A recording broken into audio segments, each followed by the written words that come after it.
அன்பான நேயர்களுக்கு வணக்கம். இன்றைக்கி பார்க்க போகிற ஃபுட்டு வந்து ராகி. இது வந்து ஹேர் க்ரோத்துக்கு விட்டமின் டியும் அமினோ ஆசிடும் இதில் இருக்குது. இதுக்கு தேவையான பொருட்கள் வந்து தேங்காய், முந்திரி, பாதாம், ஏலக்காய், 1 கப்பு நாட்டு சர்க்கரை, 1 கப்பு ராகி மாவு. இவ்வளோ தான். சிம்பிள் ரெசிபி தான்.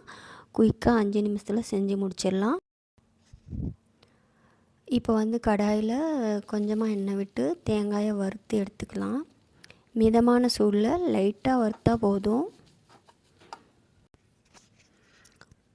இப்போ வந்து நம்ம என்ன பண்ணுறோன்னா ஏலக்காயை வந்து பொடி பண்ணிக்கலாம். இந்த சின்ன உரலில் பொடியாக்கிக்கிறேன் நான். 1 கப்பு நாட்டு சர்க்கரையை கடாயில் எடுத்துட்டு அது கூட கொஞ்சமாக நம்ம தண்ணி விடணும்.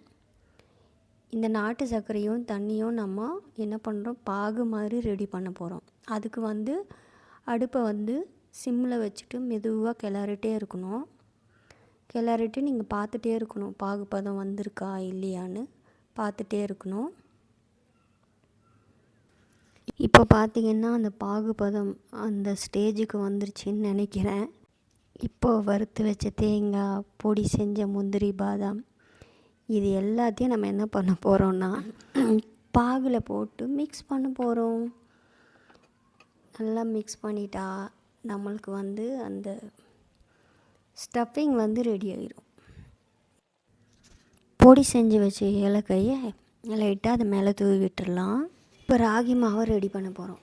அந்த 1 கப்பு மாவை எடுத்துகிட்டு 1 சிட்டிகை உப்பு போட்டுட்டு சுடுதண்ணி 1 கப்பு எடுத்துகிட்டு நல்லா மிக்ஸ் பண்ணி விடலாம்.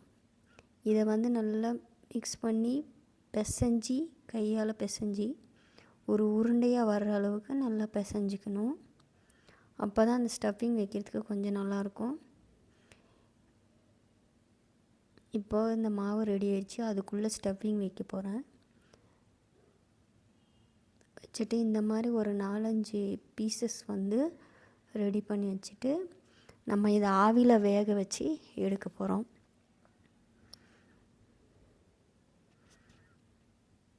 இட்லி பாத்திரத்தில் இப்போ நான் ஆவியில் வேக வச்சிட்ருக்கேன். இது ஒரு 10 மினிட்ஸ் வேக வச்சா போதும், ரெடி ஆயிரும்.